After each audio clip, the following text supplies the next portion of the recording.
Olá pessoal, bom dia, boa tarde, boa noite. Vamos para mais uma aula então de TechMat, né? Seguindo aí nossas videoaulas, né, de TechMat. A gente chegou numa parte da matéria bem importante, né? Porque até agora a gente estava usando o livro do Callister, que é o livro que eu estava usando como base. Só que desse livro, eu acho que basicamente eu já passei para vocês ele inteiro, né? Esse livro eu já falei antes para vocês que é a bíblia de ciências materiais, né? De TechMat, assim, tem todas as informações. Porém, tem algumas informações que lá eles não tocam muito no assunto, que são informações mais específicas, né? Então, o falam assim muito rapidamente, não é legal, não está muito bem nessa parte. A gente está entrando nessa parte agora, a parte que não está muito bem escrita lá. Então, a gente está trocando de livro também. Estou usando outro livro como base. Porém, como sempre, eu faço apresentação para ter muito texto, igual vocês já falei com vocês, vocês podem fazer o exercício, os testes, né? Só olhando para a apresentação, né, só vendo como é que vendo na verdade as coisas que estão escritas aqui na apresentação. Mas enfim, o tópico de hoje são ligas não ferrosas. A gente já falou do básico de materiais inteiro. Agora já começar a abordar alguns assuntos mais específicos, né? Se eu não me engano, nessa reta final, a T9 é sobre esse PowerPoint de ligas não ferrosas. A T10 eu acho que é sobre seleção de materiais. E a T11 é sobre corrosão, né? Essa disciplina de TechMat ela tem uma particularidade muito interessante, né? Não só essa disciplina, né? Todas as disciplinas de materiais em geral. É porque as coisas elas são um pouco repetitivas, né? Então vocês vão perceber que algumas coisas que eu vou falar aqui, vocês já viram antes nos capítulos anteriores, né? Então aqueles capítulos anteriores foram a base para vocês entenderem o que está acontecendo aqui. Por exemplo, nessa apresentação eu vou comentar sobre endurecimento por precipitação e envelhecimento. Vocês já sabem o que é isso, já mostrei para vocês isso antes. Eu vou mostrar diagramas de fase. Vocês já sabem o que são diagramas de fase. Eu vou falar de CFC, de CCC. Vocês sabem o que são isso. O que é isso, né? Quais são esses conceitos. Então, essa disciplina ela meio que vai se realimentando. A gente vê, a gente já teve toda a base e agora vai estudar outras coisas a partir do que a gente já viu antes, né? Então a gente vai ver muita coisa de estrutura cristalina, muita coisa de tratamento térmico, muita coisa de defeitos na estrutura, enfim, diagramas de fase. O que a gente viu antes nos preparou para entender o que está acontecendo agora, né? Beleza? Então vamos lá. Ligas não ferrosas. Bom, como o próprio nome já diz, ligas não ferrosas ou metais não ferrosos são aqueles que não têm ferro, né? Porque querendo ou não, aqui na Tecmat a gente dá um foco muito grande para aço. Aço que é a liga ferro-carbono, que é o principal material aí que a gente estuda, né? Principalmente. O assunto assim, que a gente mais olha são as ligas ferro-carbono, são os aços, né? Porém, a gente também tem que dar uma atenção para os metais não ferrosos. O que são esses metais não ferrosos? Alumínio, cobre, níquel, zinco, chumbo, estanho, titânio, enfim. Você já deve ter visto ou ouvido falar de alguns desses materiais. A gente vai estudar eles brevemente aqui, né? Qual que é a grande diferença desses metais não ferrosos para o aço, né? Geralmente, esses metais não ferrosos eles surgem como alternativa para o aço porque eles têm uma melhor resistência à corrosão e têm um preço mais alto. Se eu não me engano, na próxima aula eu vou falar de corrosão. Então você não precisa se preocupar muito com as definições de corrosão aqui, tá bom? Porém, corrosão é um tópico muito importante. Eu vou meio que fazer tipo um super resumo de corrosão, né? Até porque não tem porque eu. Até porque não tem necessidade de eu entrar muito forte num tópico só. Mas os materiais não ferrosos são exatamente isso aqui, né? Eles são aqueles que eles têm mais resistência à corrosão. Como eu estava dizendo, a corrosão é um assunto muito vasto, muito grande. Eu não vou entrar especificamente nos detalhes de corrosão, vou meio que fazer uma análise meio que superficial aí. Então, resumindo, quando eu falar de corrosão aqui nessa aula, vocês podem ficar tranquilos que eu não vou cobrar isso em teste, etc. É mais para vocês saberem, né? Essas ligas não ferrosas, esses metais não ferrosos, eles se destacam muito pela resistência à corrosão. A corrosão é um grande problema em materiais, né? Grande parte do gasto que as indústrias têm com material se dá devido à corrosão. A corrosão ela degrada os materiais, degrada os componentes, impede o funcionamento, causa falha, causa fratura. Corrosão é um problema muito sério, né? Um problema é um assunto muito grande para se falar também, né? Na engenharia mecânica tem uma disciplina de 60 horas que é só sobre corrosão, né? Então, resumir isso em uma aula é meio difícil. Mas enfim, em relação ao aço, esses metais não ferrosos, eles têm melhor resistência à corrosão, muitas vezes eles têm melhor resistência à mecânica a altas temperaturas, porém o preço deles é sempre mais alto.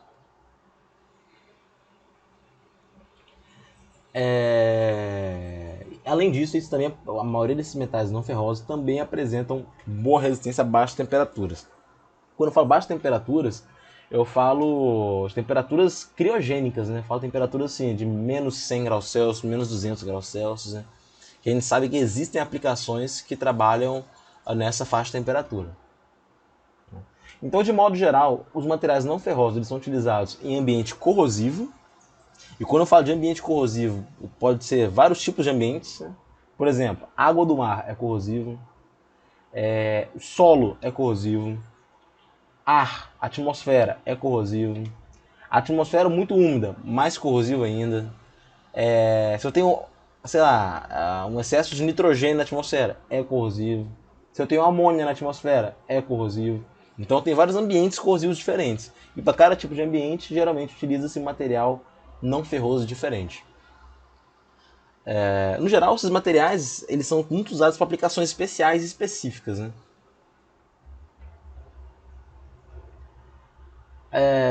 Esses materiais não ferrosos, metais não ferrosos, ocupam uma posição de destaque na indústria e representam um campo muito importante na engenharia, sobretudo no setor mecânico, de transporte e elétrico. Vocês vão ver que um desses materiais aqui, eles têm uma característica muito interessante, que é o quê? Eles têm, muitos deles, tá? Têm a mesma resistência mecânica do aço, porém são muito mais leves. Então, por exemplo, um carro, o que é interessante? Eu tenho um material lá mais leve ou mais pesado? Mais leve. Porque eu vou precisar fazer menos esforço, gastar menos energia para o carro se mover. Então esses materiais surgem dessa necessidade. Eles são muito usados no setor mecânico, de transporte e elétrico. Esses metais não ferrosos podem ser usados em estado puro, porém eles são muito mais usados como ligas, né? Por exemplo, ligas de cobre. Né? Se eu perguntar se já viu liga de cobre sendo utilizada, você pode até falar de fio de eletricidade, essas coisas. Mas se eu falar do cobre zinco, que é uma liga, e que é o latão, você já vê que tem uma vasta gama de utilidade. Né? Então as ligas são mais utilizadas que o material no estado puro. Né? Até porque as ligas combinam características boas dos dois materiais. Né? Como eu falei, entre os materiais de maior destaque tem alumínio, chumbo, estânio, níquel, zinco, cobre, titânio. Eu vou falar de alguns deles aqui. É claro que eu não vou fazer uma varredura por toda a tabela periódica, porque é algo que não daria, né? Agora, do ponto de vista de engenharia, esses daqui são os mais utilizados. E vou começar falando do cobre e suas ligas. Os dois livros que eu estou utilizando são esse de Tecnologia Mecânica, Vicente Chiaverini. Esse livro ele é um pouco antigo, ele é da década de 80, ele tem vários volumes, né? Que eu utilizei o 3. Tem volume 1, 2 e 3. O 4 não tenho certeza se tem 4 não. Mas enfim, esse Vicente Chiaverini, ele era um cara assim, é brasileiro, se eu não me engano ele é brasileiro, e ele fez um apanhado de tudo de materiais. Então os livros dele são muito completos, tem muita informação sobre materiais. Porém, eles são livros que não têm... que são muito antigos, né? Vocês vão ver aqui que são livros antigos, são da década de 80, né, década de 90. Então, tem muitas coisas aqui que não são mais verdade, né? Mas o básico que a gente precisa saber sobre os materiais, suas características, ainda é verdade. Outro livro que eu utilizei foi materiais para equipamentos de processo do Pedro Silva Teles, né? Capítulo 8 aí. E o capítulo 12 no Chiaverini. Beleza? Mas não precisa se preocupar com o livro, tá, gente? Só se tiverem alguma dúvida, quiserem consultar o livro, estudar para algum, sei lá, algum concurso, não sei, algum dia. Vocês sabem que esses livros aí são excelentes fontes de conteúdo. Vamos lá, cobre. Cobre é um metal vermelho marrom, tem um ponto de fusão alto, acima de 1000 graus Celsius, né? E tem densidade de 8,96 gramas por centímetro cúbico, né? Após a prata, o cobre é o melhor condutor de calor e eletricidade, né? E por causa dessa característica ele é muito utilizado na indústria elétrica, principalmente, né? Vocês sabem, vocês devem ter ouvido falar de ou visto alguma notícia, né? A pessoa X foi presa tentando roubar fio de cobre, fio de cobre mesmo, fio de eletricidade, de transmissão de eletricidade. Então o cobre tem essa utilidade muito forte nele. Tem boas características elétricas e térmicas, né? Conduz bem calor e eletricidade. O cobre também é altamente deformável, né? Ou seja, ele tem uma boa ductilidade. Vocês viram que eu fiz a comparação com a prata? E vocês vão ver que eu não vou falar de prata e de ouro aqui, apesar de serem dois materiais com excelentes características. Por que eu não vou falar deles? Eu não vou falar desses materiais porque, para o ponto de vista de engenharia, eles não são muito utilizados, porque são muito caros, né? Então, assim, a prata ela tem a melhor característica de conduzir eletricidade e calor. Porém, é muito caro usar prata. É melhor usar o cobre e ter um desempenho inferior, né? Torna mais viável economicamente.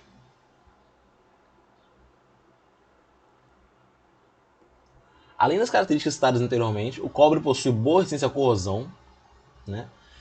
Quando exposto à ação do ar, ele fica com o tempo recoberto de um depósito esverdeado, que é o produto de corrosão do cobre, né? A oxidação sob a ação do ar começa em torno de 500 graus Celsius, né? E o cobre é sensível a ácidos, né? Não precisa se preocupar aí com tanto em relação ao que o cobre é sensível e o que não é, né? Uma coisa engraçada é que tem um monumento, né, mundialmente conhecido, todo mundo deve conhecer, e que ele é feito de cobre, e muita gente acha que ele não é feito de cobre, né?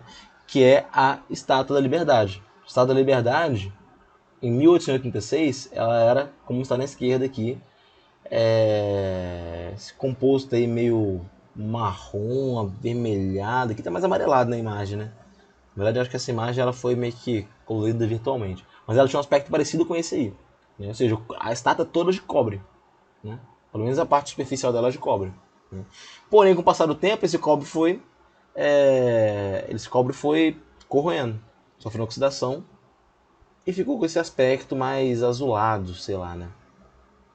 Mais que dá a impressão de que é feito de concreto ou de algum material desse tipo, né? Mas a Estátua da Liberdade é feita de cobre. Bom, o cobre apresenta resistência mecânica e de fadiga satisfatórios, além de boa usinabilidade. Além da boa usinabilidade, cor decorativo pode ser facilmente recoberto por eletrodeposição ou por aplicações de verniz. Eu travei um pouco agora para falar de usinabilidade, porque eu lembrei agora que vocês não devem estar familiarizados com esse termo, né? Quando eu falo de usinabilidade, eu estou falando da capacidade... Eu posso associar isso até à ductilidade, né? Porque vocês vão ver depois, até nessa própria disciplina comigo, um processo chamado usinagem, que é eu conseguir desgastar o material para dar forma para ele, né? Por exemplo, eu tenho, sei lá, um bloco cilíndrico de ferro, de aço. Eu quero deixar ele com a ponta cônica, como se fosse um peão. Eu posso usinar esse bloco para retirar esse material de maneira que ele fique com a ponta cônica que eu quero deixar. Então esse é o processo de usinagem, né? Para o material sofrer esse tipo de processo, ele tem que ser dúctil, ele tem que poder sofrer deformação plástica, né? Eu acho que vocês vão ver esse termo aqui mais algumas vezes, mas usinabilidade se refere à facilidade de um material ele se deformar plasticamente também, né? Posso falar assim de maneira grosseira. O cobre forma uma série de ligas muito importantes, né? Primeiramente tem o cobre comercial, que ele é praticamente puro. Eu tenho o latão, que é o cobre com zinco. Eu tenho o bronze, que é o cobre com estanho. E eu tenho ligas de cobre-níquel, né, que também são chamadas de cuproníquel, né, que são muito famosas também e muito úteis também.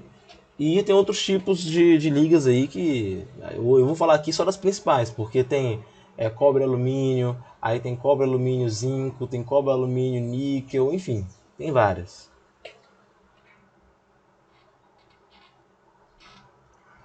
Foi criada uma tabela para classificando as ligas de cobre para sistematizar os dados, né, de acordo com sua importância. Então, essa tabela é o tipo de informação que hoje em dia eu não sei se é mais tão útil, né? Porque é do livro do Chiaverini, é algo um pouco mais antigo, né? Aí fala do cobre das ligas tipo A, que é cobre puro. Aí tem as ligas de cobre de baixo teor, de alto teor, cobre zinco chumbo. Como eu falei, tem vários tipos diferentes de ligas de cobre aí. E aí a nomenclatura delas aí vem A, B, C, D, E. Isso aí é tudo tabelado, né? Bom, eu falei que o cobre tem ponto de fusão alto, e quando a gente fala isso, vocês podem pensar que se o ponto de fusão do cobre é 1000 graus Celsius, eu posso botar o cobre a, sei lá, 500 graus Celsius tranquilamente. Só que não é assim, né? Existe uma temperatura limite de utilização do cobre, né, que é 200 graus Celsius. Por quê?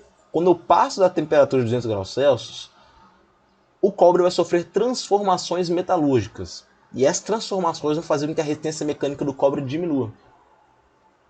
Né? Então, quando eu falo de transformação metalúrgica, eu falo transformação cristalina, vai mudar a estrutura, vai mudar a fase, o tipo de estrutura, na verdade.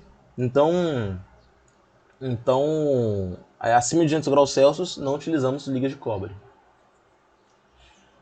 O cobre tem a estrutura do tipo CFC, né, que é cúbica de face centrada.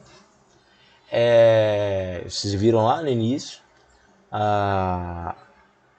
O cobre não apresenta temperatura de transição dúctil-frágil. Eu falei isso na aula passada, né, da transição dúctil-frágil, até citei o exemplo do Titanic.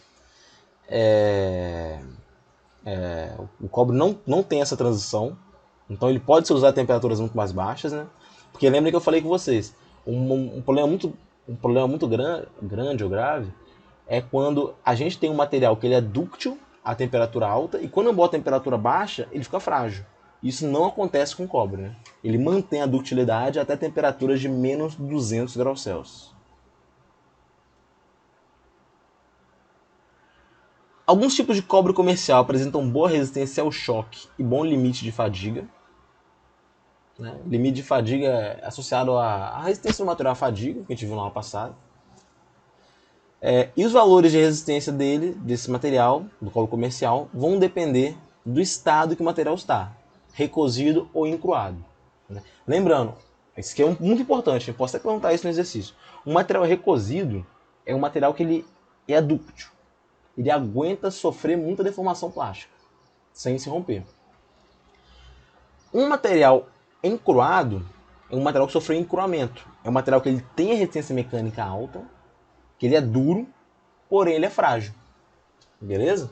Então, recozido, dúctil, encruado, frágil. Associem sempre isso. É comum a gente falar, ou encontrar na literatura aí, a expressão grau de encruamento ou grau de recozimento, né, que a gente costuma falar de têmpera, né, na verdade, a gente costuma nos referir à têmpera do cobre, se ele está mais temperado ou menos temperado, de acordo com o grau de encruamento ou recozimento. Quando eu falo de têmpera para cobre, o tratamento é totalmente diferente daquele para aço, tá bom?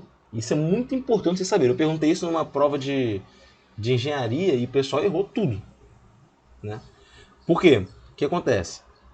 O que é a têmpera no aço? Eu falei com vocês, a têmpera é um aquecimento seguido de um resfriamento rápido, de maneira que o material sofre uma transformação metalúrgica, que surge a estrutura cristalina tetragonal no material, uma transformação atérmica, adifusional, né? Essa é a têmpera, né?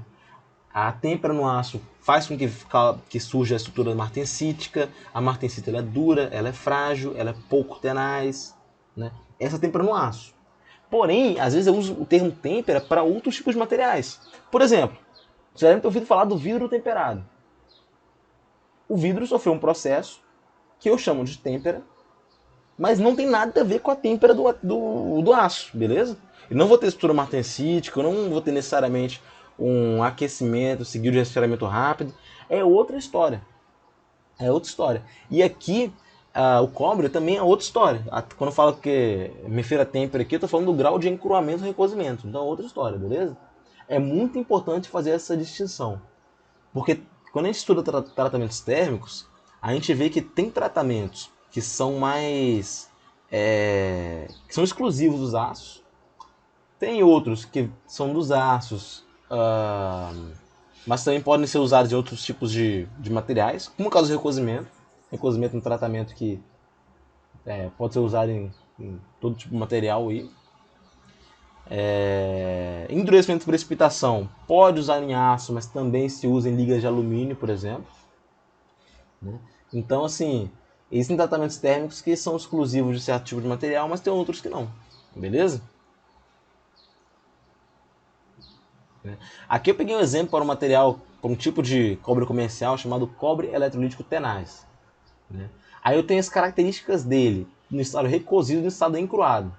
Vocês podem perceber que no estado encruado, o limite de escoamento e o limite de resistência à tração eles são muito maiores. Por quê? Porque esse material é mais resistente mecanicamente, né? E também o material encruado é muito mais duro. A dureza Brinell aqui, ó, 75 a 105 no encruado e 45 a 50 no recozido. O que o recozido tem de vantagem? A ductilidade. A ductilidade ela aparece nessas tabelas aqui como alongamento ou como redução de área. Então aqui o alongamento é muito grande para o estado recozido, porque a ductilidade é grande. O alongamento que é menor, porque ele é um material mais frágil, não tem alta dutilidade. Beleza? Então aqui tem esses dados mostrando isso. O cobre comercial, cobre comercialmente puro, ele não é tão utilizado, porque ele tem um custo muito elevado e tem baixa resistência mecânica, né? Então geralmente prefere-se utilizar ligas, né, como bronze e latões.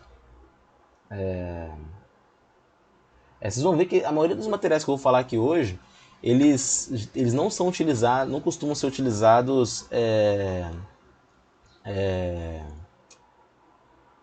puros, né? E também puros porque eles são muito caros, né? Esses materiais assim são muito caros puros, né? Por exemplo, uma liga pura de níquel, ela é caríssima, então ela só vai ser utilizada numa aplicação muito específica que só possa usar níquel. Entenderam?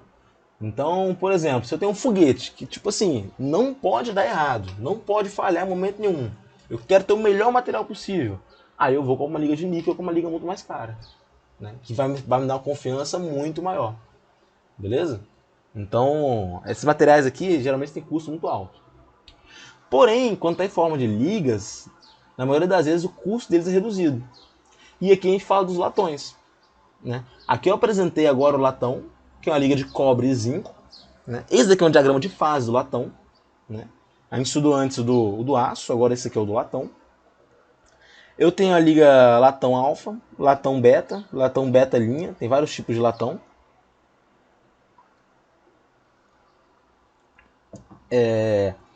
O latão que a gente costuma trabalhar é essa faixa, como está escrito latão de vermelho aqui, né?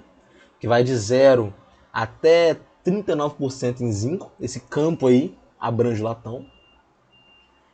E é isso aí, esse é o diagrama de fases. Não precisa interpretar nada agora, né? Os latões contendo até cerca de 37% de zinco caracterizam-se pelo fato do zinco ser mantido em solução sólida no cobre. É o que a gente chama de latões alfa, que é o latão padrão que a gente costuma utilizar nas aplicações normais, né, de engenharia. Então, latões alfa é o latão que a gente conhece, né? Entre 37 e 45, aqui tá 39, né?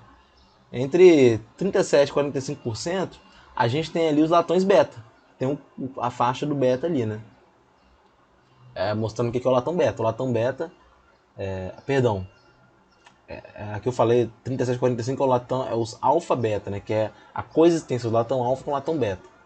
E em teor maior de zinco, né, em teor maior de zinco, eu tenho o latão beta, né, que vai de 45 até 50% de zinco. Beleza? Esse é o latão beta. Então eu tenho esses três tipos de latões aí, mas o principal para a gente é o latão alfa. Qual a grande diferença desses materiais? A gente sabe que no diagrama de fase, quando eu estou passando de uma fase alfa para uma beta, não estou mudando só o nome da letrinha grega, né? O latão alfa, ele simboliza um tipo de estrutura. O latão beta simboliza um outro tipo de estrutura. O alfa é uma estrutura CFC, o beta é uma estrutura CCC. Né? Estrutura cristalina diferente. Estrutura cristalina diferente, naturalmente, vai gerar propriedades diferentes. Beleza? Então, lembrando sempre, se eu mexer no meu processo de fabricação, eu mexo na estrutura cristalina. Se eu mexo na estrutura cristalina, eu mexo nas propriedades. Beleza? Então tá tudo correlacionado. Estrutura cristalina, propriedades, método de fabricar, tratamento térmico, tudo relacionado.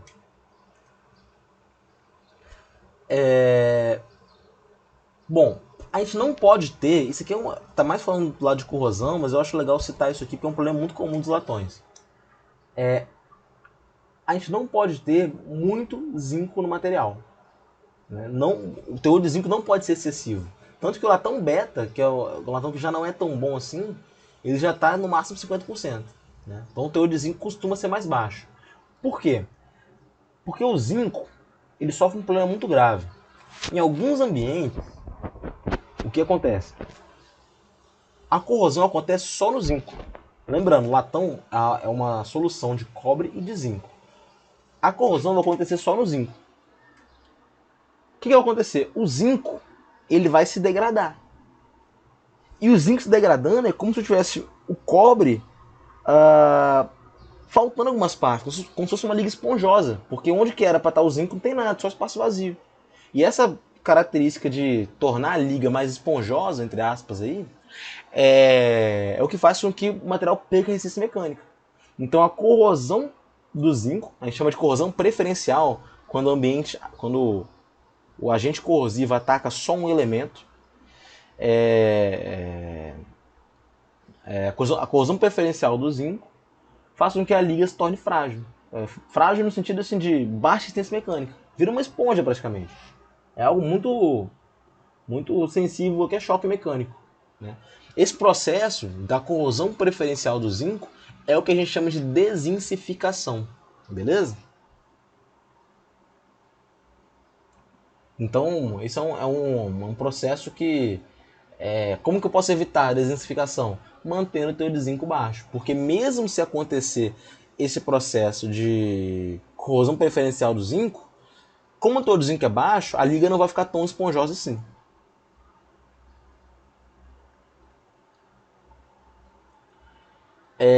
No estado recosido, a presença de zinco até 30% provoca um aumento pequeno de resistência à tração, porém a ductilidade aumenta consideravelmente. Então, o estado recosido, como eu falei anteriormente, recozimento aumenta a ductilidade. Na faixa de composição de até 30% de zinco pode-se distinguir vários tipos de latões. Aí aqui eu tirei a tabela lá do livro, que eu tenho cobre e zinco 95,5, 90,10, essa é a proporção que tem entre cobre e zinco aí. Né? Aí eu tenho as características de cada tipo de liga, né? O alongamento se refere à dutilidade, a dureza brinda está aí também, limite de escoamento, limite de extração, a composição tá bem escrita aí também, a sigla de acordo com a STM. Né? Se fala latão 220, eu já sei que esse latão cobre e zinco, que tem 90% de cobre, 10% de zinco, eu já sei as propriedades dele aqui toda. Então tem essa tabela mostrando, são os latões especiais. Aqui também dá continuidade à tabela, mostrando outros teores aí, né, de cobre e zinco, outras ligas. Né? Aqui eu tenho as latões para fundição. A fundição, eu vou comentar aqui depois, até mais tarde, Até depois, no nosso semestre seguinte, eu vou falar de fundição propriamente dita, né? Que a fundição é o quê? A fundição é um tratamento, perdão, é um processo de fabricação onde, o que eu faço? Eu tenho um molde, pensa aí comigo, vou dar um exemplo. Eu tenho um balde totalmente cilíndrico. Eu vou derramar esse balde super resistente à temperatura. Eu vou derramar o cobre fundido ali dentro, né? Aí quando o cobre, eu vou encher esse pote de cobre fundido assim, líquido, né, que sofreu fusão, tá líquido de cobre, e vou resfriar. Quando eu resfriar e tirar desse molde, eu vou ter um bloco de cobre cilíndrico. Eu fiz a fundição, beleza? Então, a fundição é o quê? É eu derramar algum metal fundido em um molde para que esse metal fundido líquido tome a forma desse molde. Então, se eu quiser, sei lá, fazer uma pirâmide de aço, eu derramo aço fundido em um molde em formato de pirâmide, espero resfriar, porque resfriando ele vai ficar sólido, então eu tiro do molde e vou ter uma pirâmide de aço. Entenderam? Essa é a fundição. Eu tô tentando. É claro que tem termos técnicos e tal para explicar a fundição, não é assim tão simples, né? Mas como esse não é o tema da aula hoje, para vocês não ficarem perdidos, eu estou resumindo aí para vocês de maneira fácil de visualizar o que é a fundição.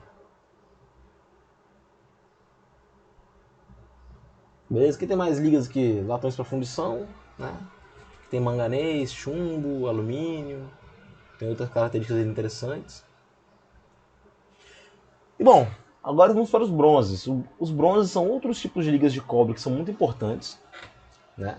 São ligas que são muito conhecidas aí no mundo inteiro, muito utilizadas também.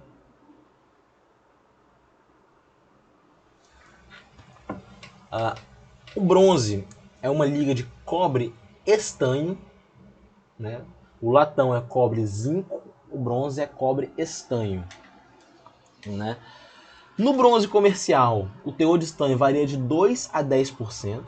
Então perceba que no latão o zinco chegava até 30, 40%, variava bastante, até esse valor. Aqui o estanho vai ser no máximo 10%. Beleza? A resistência à corrosão do bronze é parecida com a do cobre comercial, né, que é muito boa. Porém, as suas qualidades mecânicas e de resistência à temperatura são bem melhores, né? Esse é o diagrama de fase do bronze, né? Liga de cobre com estanho. Você vê que tem várias fases aí, fase delta, gama, beta, tem o cobre puro, enfim.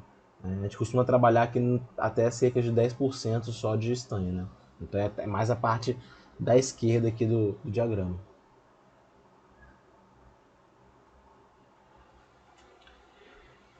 À medida que eu vou aumentando o estanho na minha liga de bronze, vai aumentar a dureza e as propriedades relacionadas à resistência mecânica também vão aumentar, né? Limite de escoamento, limite de resistência à tração, né? Sem perder de utilidade de maneira acentuada. Então, a adição de estanho é muito boa, né? Adicionar estanho. É claro que eu não posso adicionar estanho indiscriminadamente, né? Até porque eu vou causar mudanças metalúrgicas na liga, né? Mas à medida que eu aumento o teor de estanho dentro dessa faixa aí de 0 a 10%, eu estou melhorando tudo. Essas ligas de bronze elas ainda podem ser trabalhadas a frio, ou seja, sofrer encuramento, que vai melhorar a dureza, a resistência à tração e o escoamento.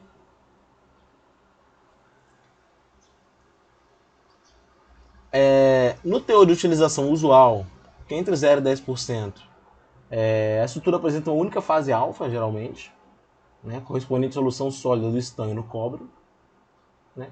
E o bronze possui elevada resistência à corrosão, o que amplia o seu campo de emprego. Né? O bronze, você vê até que medalha, essas coisas aí que são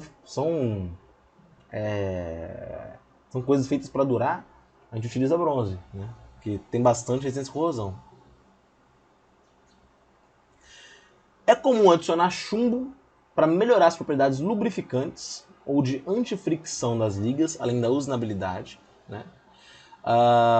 O zinco também pode ser adicionado para atuar como desoxidante em peças fundidas, né, e para melhorar a resistência mecânica. Então são os bronzes. É um material muito bom no geral, não tem muito o que falar o bronze.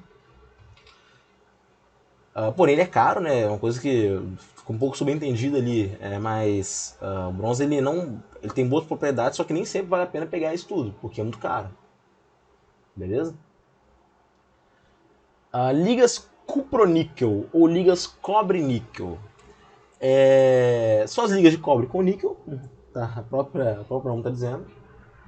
Essas ligas formam uma série de soluções sólidas, tem vários tipos de ligas diferentes. Essas são as ligas à base de cobre que têm a maior resistência à corrosão a temperatura alta. E por causa disso são as mais caras, né? Então, geralmente, a corrosão é um problema muito grave para a gente quando a gente está trabalhando em temperaturas muito altas, né? E aí as ligas de cobre e níquel elas funcionam muito bem. Adicionar o níquel na liga vai tornando a liga mais clara. A cor branca começa a aparecer a partir de 20% de níquel. Quanto maior o teor de níquel, mais caro fica a liga. Preste atenção, o níquel é um material muito bom. Eu adicionar o níquel, geralmente vai aumentar a resistência à corrosão, vai aumentar a resistência mecânica a temperatura elevada. É um material muito bom. Porém, o níquel tem um fator muito importante, que é o preço. Ele é muito caro. Ele é muito caro. Então, assim, acho que de todos os materiais que eu vou falar aqui, talvez o níquel ele seja um dos mais caros, né? Porque ele tem muitas propriedades boas. Por exemplo, fluência, que eu falei na aula passada. Ligas que são resistentes à fluência são aquelas ligas que têm boa resistência mecânica a altas temperaturas.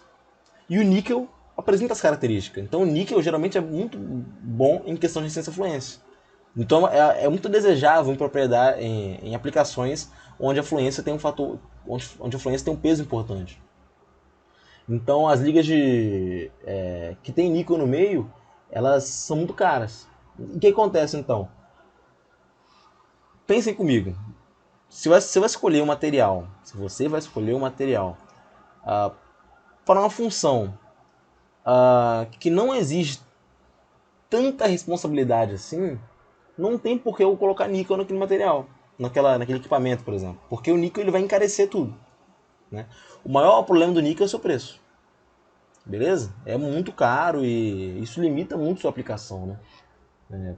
A gente utiliza níquel mais em funções muito específicas. Funções assim, olha, só o níquel resolve nesse caso. Então vou comprar níquel. Beleza? Aqui tem o diagrama de fases da liga cobre-níquel, né? Mostrando ali a fase alfa, que é a fase preponderante. Ali tem alfa 1 e alfa 2. Né? Essas ligas de cobre-níquel são muito dúcteis e apresentam excelente resistência à corrosão, principalmente pela ação da água do mar. Uma coisa importante sobre corrosão aqui, que eu vou falar para vocês, é que a corrosão sempre vai acontecer. Sempre vai acontecer. A água do mar é um agente corrosivo muito agressivo. A água do mar é agressiva, né? Por conta dos sais, etc. Né? Então, por exemplo, aplicações de petróleo. Não sei se vocês aqui, alguns de vocês que vão se formar técnicos em mecânica, têm o sonho, a vontade de trabalhar na indústria petrolífera um dia. Na indústria petrolífera, o que acontece? Muitas vezes, existem tubulações que transportam a água do mar para funcionar em algum aparelho de resfriamento, né? Utilizando a água do mar para resfriar algum processo. Dando um exemplo aqui muito generalista, né? O que acontece? Essas tubulações elas têm que ter uma boa resistência à corrosão, né? Porque a água do mar ela é muito agressiva, né? E as ligas cupro-níquel elas servem nesse sentido, né? Elas combinam boa ductilidade que é importante nesse caso de tubulação, por exemplo. Eu tenho que ter ductilidade para poder fazer minha chapa virar um tubo, deformá-la plasticamente para virar um tubo. E a resistência à corrosão também é importante, obviamente, nesse tipo de aplicação, né? E a água do mar foi só um tipo de agente que eu estou citando, né? Qualquer tipo de ambiente com compostos químicos diferentes são corrosivos. Por exemplo, água com cloro é corrosivo. Beleza? Então, assim, A corrosão vai sempre acontecer. Então, quando eu falo aqui de resistência à corrosão, eu estou sendo generalista, porque a liga de cobre-níquel tem resistência à corrosão a determinados ambientes, né? Como a água do mar, como eu citei aí. Algumas ligas cobre-níquel têm uma característica muito importante, né? Que a resistividade elétrica independe da temperatura. O que acontece? Na maioria das vezes, a resistividade elétrica de um material, resistividade elétrica é aquela capacidade de ele ter uma resistência grande, resistência elétrica grande. Vocês devem ter visto isso já na parte de elétrica, né? Resistividade elétrica independe da temperatura, né? Então, assim, às vezes o material tem uma alta resistividade e mantém essa alta resistividade a temperaturas muito altas. Outra tem resistividade muito baixa e vai manter aquela resistividade baixa até temperaturas altas. Lembrando que a resistividade ela não tem que ser alta ou baixa. Isso depende muito da aplicação. Por exemplo, um fio que transmite eletricidade. Ele tem que ter resistividade alta ou baixa? Pensa aí. Pensou? Resistividade tem que ser baixa, porque eu não quero ter resistência ao movimento da corrente. Eu quero que a corrente passe sem perda nenhuma. Então a resistividade de um fio condutor tem que ser baixa. Agora, o fio que compõe a resistência do seu chuveiro tem que ser, a resistividade ali tem que ser alta ou baixa? Até pelo próprio nome a gente pode saber que tem que ser alta, porque eu tenho que travar a corrente para gerar calor e esquentar a água. Então, a resistividade alta ou baixa depende da aplicação também. O teor de níquel nessas ligas de cobre-níquel variam de 5 a 45%. O manganês e ferro também podem estar presentes em teores menores, né? Lembrando que uma liga com 45% de níquel ela vai ser caríssima, né?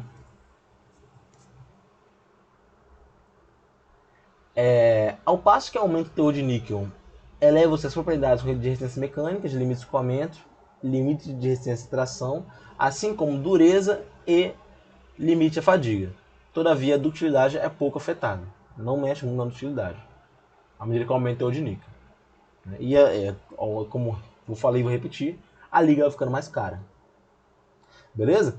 Então aqui eu já encerrei a parte do cobre, né, que é o primeiro material que a gente já viu. Eu falei do cobre, comercialmente, falei do latão, bronze e cobre-níquel, que são as principais ligas de cobre aí. Beleza?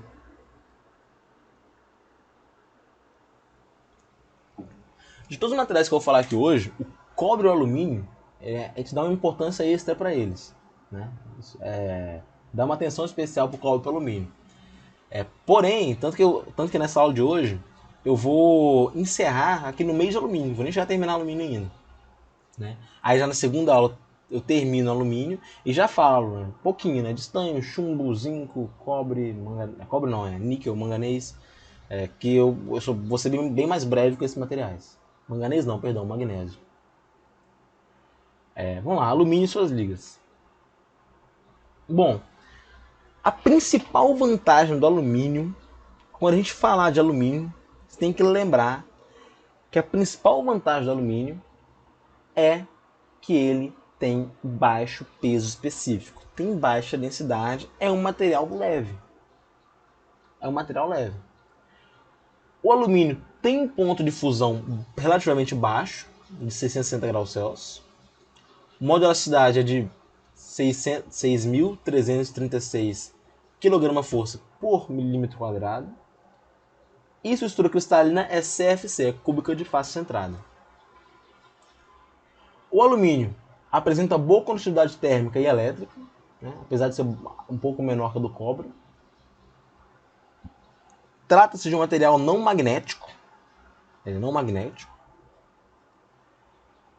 O alumínio é um dos metais mais abundantes da natureza, né? O que torna ele um dos metais mais importantes depois do ferro, até pela disponibilidade. Né? E a principal característica que torna esse metal importante é o baixo peso específico. É um material muito, muito leve, né?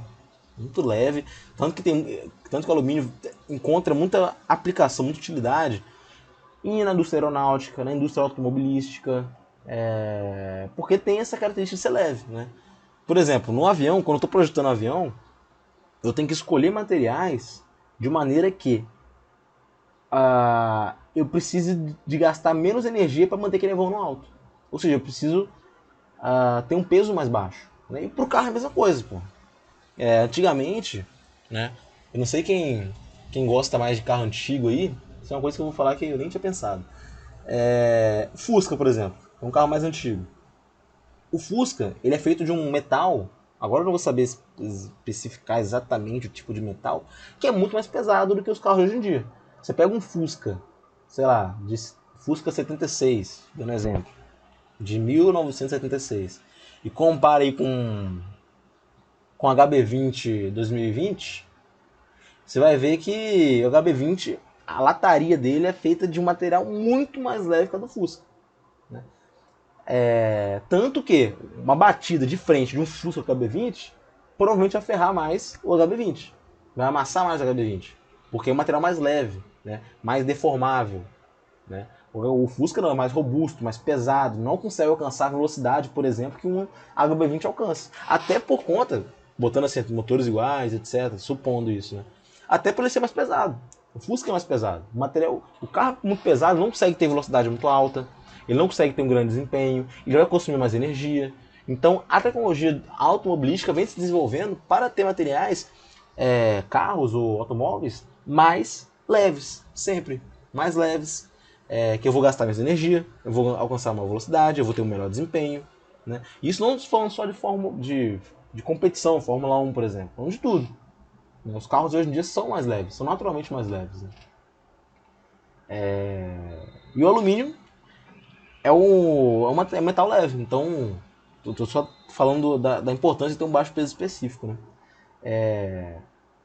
Porém, em questão de avião, o alumínio, apesar de ser muito leve, ainda assim ele é preterido. Porque, por exemplo, eu vou até comentar isso na aula de seleção de materiais, que na década de 50, de 60, os aviões eles eram feitos assim, praticamente inteiros de alumínio, que era o metal mais leve conhecido na época. Hoje em dia, a gente utiliza mais compósitos, né? Que não é um metal especificamente, são compostos, misturar um metal com um cerâmico, são ligas específicas, muito mais leves, e que tem um desempenho mecânico muito bom também. Enfim, eu falei muito aqui, mas resumindo, o alumínio, por ter um baixo peso específico, tem grande utilidade em equipamentos de transporte. O baixo ponto de fusão do alumínio, aliado a um alto ponto de ebulição e a uma grande estabilidade a qualquer temperatura, torna a fusão e a moldagem do alumínio muito fáceis. Então é muito fácil fundir e moldar os alumínios. Beleza? Por ele ter baixo ponto de fusão. E tem uma coisa interessante, porque eu falei que o ponto de fusão do cobre, eu acho que era por volta de 1000 graus Celsius. Do alumínio é 700 graus Celsius. Então, para eu fundir o alumínio, eu preciso chegar na temperatura muito menor que a do cobre. Então, eu gasto menos energia. Então, o processo de produção do alumínio, de fabricação, consequentemente, pode ficar mais barato. Então, tem essa grande vantagem. O alumínio também é utilizado para equipamentos destinados à troca de calor, né, por ele ter boa condutividade térmica, né, comparável apenas prata, cobre e ouro. A sua ausência de magnetismo e alta condutibilidade elétrica o tornam recomendáveis a várias aplicações na indústria elétrica, né, sobretudo como cabos condutores, que está escrito, eu troquei o R pelo E aí, mas não dá para entender. Porém, a resistência mecânica do alumínio puro é baixa. Eu posso fazer o alumínio passar por um encruamento para tentar melhorar a resistência mecânica, mas no geral ela é baixa. Né? Do alumínio puro, tá, gente? E o alumínio, no geral, é um metal muito dúctil. Ou seja, é muito fácil conformar o alumínio. Né? Dar forma para ele. Né? Com alongamento de 60% a 70%. Né? Eu consigo fazer com que um alumínio sofra grandes deformações plásticas. Em baixas temperaturas, o alumínio tem um comportamento muito bom. Né? Tem um comportamento muito bom em baixas temperaturas. Né? Com o abaixamento progressivo da temperatura, há um aumento no limite de resistência e de escoamento e uma ligeira redução no alongamento. Ou seja, ele ganha resistência mecânica e não perde muita utilidade. Né? permanecer na resistência ao impacto praticamente inalterado até o zero absoluto, ou seja, o alumínio também não sofre a transição ductil frágil. Então, a baixas temperaturas ele não sofre transição ductil frágil, ganha resistência mecânica, não perde utilidade. Excelente. Em compensação, em temperaturas altas, o alumínio ele perde rapidamente a temperatura, a resistência mecânica, né? Então, o limite de utilização do alumínio é em aplicações onde a temperatura não passa de 150 graus Celsius. As ligas de alumínio não apresentam a mesma resistência à corrosão que o alumínio puro, né? O alumínio puro ele é muito mais resistente à corrosão do que as ligas, né, de alumínio. Aqui o que acontece? Às vezes eu tenho uma liga de alumínio que ela tem características mecânicas muito boas, só que a resistência de corrosão dela está fraca. O que eles fazem? O que os engenheiros fazem? Né? Os projetistas fazem? Eles fazem um processo de revestimento na liga. Né? Eu revisto minha liga com capas de alumínio puro, o que a gente chama de alclade. Né? Revestir uma liga por capas de alumínio puro. Né? Então, assim, eu vou ter a liga de alumínio, que na parte superficial dela vai ter só alumínio puro. E como a superfície, na superfície que acontece o ataque corrosivo, é lá que vai estar mais protegido. Eu não preciso ter uma liga, ter tudo de alumínio puro. Eu preciso só ter só a superfície, só um revestimento. Devido à sua alta ductilidade, o alumínio é facilmente laminado, forjado e trefilado. Esses são processos de conformação mecânica, tá bom? Laminação, forjamento e trefilação. Eu não vou entrar nesse mérito agora, vou deixar mais no final do curso. Mas são maneiras de se criar, dar forma ao material. A laminação eu consigo produzir chapas finas. O forjamento eu consigo dar uma forma específica, né? Deve ter visto já naqueles filmes antigos, o pessoal pega uma espada, esquenta até ela ficar super vermelha e vai dando martelada para dar forma para ela. Isso é um tipo de forjamento, a forja. E trefilação, que é fazer com que o metal ele fique com formato de fio. Ele tem que ser muito dúctil para isso, né? O alumínio ele pode passar pelos 3 processos. Ele pode ser encontrado na forma de chapa, de folha muito fina, de fio, de tubo, etc.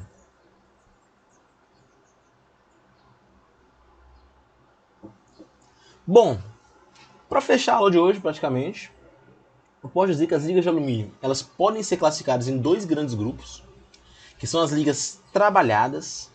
Quando eu falo trabalhadas, são as conformadas mecanicamente, né? E tem as ligas fundidas. As trabalhadas, elas são divididas naquelas que eu consigo fazer tratamento térmico e aquelas que eu não consigo fazer tratamento térmico. Beleza? Vocês já viram o que é tratamento térmico, então vocês entendem o que eu estou querendo dizer. Beleza? Então tem as ligas trabalhadas e as fundidas. As tratadas termicamente geralmente passam pelo endurecimento por precipitação e as outras têm suas propriedades alteradas apenas por trabalho a frio ou encruamento. Né? As tratadas termicamente passam pelo endurecimento e precipitação, solubilização e envelhecimento, que já falei com vocês lá antes como é que funciona. Até perguntei nesse exercício, né? Então vocês devem ter visto, ter lido, ter feito. E as outras elas têm propriedades alteradas apenas por trabalho a frio ou pelo encruamento. São aquelas tratáveis termicamente e as não tratáveis termicamente. Lembrando que o encruamento ele não é um tratamento térmico, tá bom? Quando eu falo de trabalho a frio, é deformar plasticamente o material.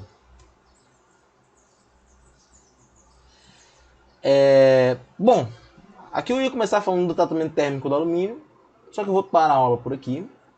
Eu tenho 80 e poucos slides, se eu for falar tudo direto, vai ficar aquela aula imensa. Então eu falo metade dessa primeira semana, metade na segunda semana, e depois passo o nosso exercício, tá bom? Nessa semana de agora, eu também vou postar a recuperação 2, né? Para quem tá com a nota ruim, lembrando que qualquer um pode fazer recuperação, tá bom, gente? Não tem problema com isso. Fazendo, você fica com sua melhor nota, então não tem nada a perder. Beleza? Então é isso aí. Qualquer dúvida em relação à matéria, em relação às notas, em relação a tudo, mandem mensagem, falem comigo que eu vou tentar encontrar aí